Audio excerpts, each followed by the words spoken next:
جی بخاری صاحب، سارٹ تو آپ نے سن ہی لیا ہے، کیا کہیں گے آپ اس پر؟ دیکھیے، یہ جو خاتون خانہ بات کر رہی تھی ابھی علیمہ خان صاحبہ، جن کو کہتے ہیں کہ وہ سیاستدان نہیں ہیں، وہ سیاست نہیں کرتی ہیں، انہوں نے آفر کر دی ہے اسٹیبلشمنٹ کو بقول ان کے کہ آئیے ہمارے ساتھ بیٹھ کے بات کریں، ہم ہیں، ہمیں بتائیں گیو اینڈ ٹیک کیا ہونا ہے۔ یہ جو نعرے مارتے تھے حلق خشک ہوتا ان کے کہتے ہوئے معاہدہ نہیں کریں گے، ڈیل نہیں کریں گے، ڈھیل نہیں لیں گے، تو کیا مانگ رہے تھے؟ Give and take. تو کہنے کا مطلب یہ کہ آج انہوں نے اپنے ہی بیانیے کو ایک نئے سرے سے دفن کر دیا ہے۔ جی یہ ساری گفتگو جو ہے اگر میں دہرانے بیٹھوں آپ کے سامنے تو آپ کو پتہ چلے گا کہ سوائے ڈیل مانگنے کے اور کچھ نہیں تھا۔ چند جملے اگر آپ کہیں تو میں جی شیئر کر بالکل لوں۔ بالکل۔ جی 2 سال سے ہمیں یہ نہیں پتہ چل رہا کہ آپ مانگ کیا رہے ہیں۔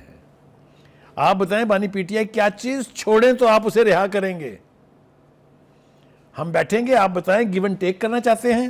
بانی پی ٹی آئی کیا گیو اپ کریں جو آپ کو چاہیے؟ اور مجھے بتائیں کیا کہتے ہیں ڈیل کو، اس کا کوئی دوسرا نام رکھیں۔ چلیے یہ قصہ ایک ساتھ تو حل ہوا، لیکن انہوں نے ایک ہی سانس میں گیو اینڈ ٹیک کی بات کر کے کہانی ختم کر دی ہے کہ اب ایگزاسٹ ہو رہے ہیں بانی پی ٹی آئی۔ ہونا بھی چاہیے اتنی لمبی جیل گزارنے کے بعد اگر کوئی راستہ ہے، لیکن جن سے یہ مانگ رہے ہیں وہ ان سے بات کرنے پر آمادہ نہیں ہے۔ وہ ایک سے زیادہ مرتبہ ہم بھی بتا چکے ہیں لوگوں کو، اور وہ خود بھی بتا چکے ہیں کہ thank you very much, good knowing you, we don't want to talk to you. اب یہ کیا اس کا نتیجہ نکلے گا، کون اس کو رسپونڈ کرے گا، کیسے ہوگا، یہ بعد میں چھوڑتے ہیں۔ آ جائیے جناب، آپ کے فیوریٹ علی امین گنڈا پور صاحب جو ہے، انہوں نے 2-3 ایسی باتیں کہی ہیں جس کا ذکر کرنا بہت ضروری ہے۔ پہلی بات تو انہوں نے یہ کہی کہ ان کو شرم آنی چاہیے، بانی پی ٹی آئی کا مینڈیٹ چوری کر کے بیٹھے ہیں۔ ہاں جی، یہ شرم تو آنے جانے والی چیز ہے نا جی، آتی جاتی رہتی ہے۔ وہ ہے نا ایک شعر کے پہلے آتی تھی تھوڑی تھوڑی شرم، اب کسی بات پر نہیں آتی۔ 2018 کے الیکشن میں کس کا مینڈیٹ چوری کیا تھا آپ نے، جو آپ اقتدار کے ایوانوں تک پہنچے تھے؟ ہے کچھ یاد آپ کو؟ اینی وے، اس سے آگے میں جانا نہیں چاہتا ہوں۔ وہ قرض کر رہے ہیں جی کہ جن کے حکم پر یہ چل رہے ہیں انہوں نے پہلے ملک کا تختہ الٹا تھا، اور ملک کی تباہی تب شروع ہوئی تھی جب مارشاء اللہ لگتے تھے۔ میں وثوق کے ساتھ، کلیئرٹی کے ساتھ یہ کہتا ہوں کہ پاکستان کی پوری 75 سالہ تاریخ میں عمران خان نے وزیر اعظم ہوتے ہوئے فوج کو جتنا سیاست میں گھسیٹا اور گراس روٹ لیول پر لے آئے، اس کے جرنیل کو جمہوریت کا باپ قرار دیا۔ آپ کو تو یاد ہونا چاہیے، کہا 4 سال تک میں تو تماشا دیکھ رہا تھا، ملک تو چلا رہے تھے جنرل باجوہ، جنرل فیض۔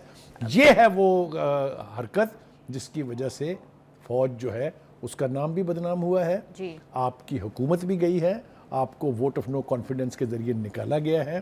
تو یہ ریالٹیز جو ہیں، بیرسٹر سیف بھی کہہ رہے ہیں کہ 26ویں ترمیم کی زنجیریں توڑ کے خان صاحب کے کیسز سنیں۔ ہوشی بیرسٹر سیف، ان کے تو خیر بیانات جو ہیں وہ اس کو بہت سیریسلی لینے کی ضرورت نہیں ہے۔ وہ زنجیریں جب توڑیں گے ہم دیکھ لیں گے۔ وہ کہتے ہیں نا کہ کسی نے کہا کہ میرے سر میں سونے کا بال ہے، بال کٹوا رہے تھے، اس نے کہا فکر نہ کریں ججمان آپ کے سامنے آ جائے گا، اگر ہوگا تو گرے گا آپ کے سامنے ہی۔ تو دیکھتے ہیں وہ کون سی زنجیریں توڑنے والے ہیں۔ آج جو پروسیڈنگز تھی وہ بہت امپورٹنٹ تھی، اس کے اوپر بہت سارے سوالات اٹھائے گئے ہیں، اور یہ بڑی تفصیل سے اس کے اوپر بات کرنے کی ہے، کیونکہ کل پھر پروسیڈنگ جاری رہے گی تو ہم کل اس کے اوپر بات کر لیں گے۔ لیکن آل سیڈ اینڈ ڈن، آج کی اس پوری جو پروسیڈنگز ہے خاص طور سے پی ٹی آئی کے حوالے سے، اس میں اب ڈیل کی بات اتنے کھلے انداز سے پہلی دفعہ کی گئی ہے۔ جی ناظرین، بالکل پی ٹی آئی نے توپوں کا رخ اسٹیبلشمنٹ کے بعد اب جو ہے وہ عدلیہ کی طرف کر لیا، لیکن اب ان حرکتوں سے باز آ جانا چاہیے اور سنجیدہ ہو کر ملک کی ترقی کے لیے دیگر سیاسی جماعتوں کے ساتھ مل کر کام کرنا چاہیے۔ پروگرام کا وقت ہو گیا ہے ختم، ہمیں دیجیے اجازت، آپ سے ملاقات ہوگی انشاءاللہ کل۔ اللہ حافظ۔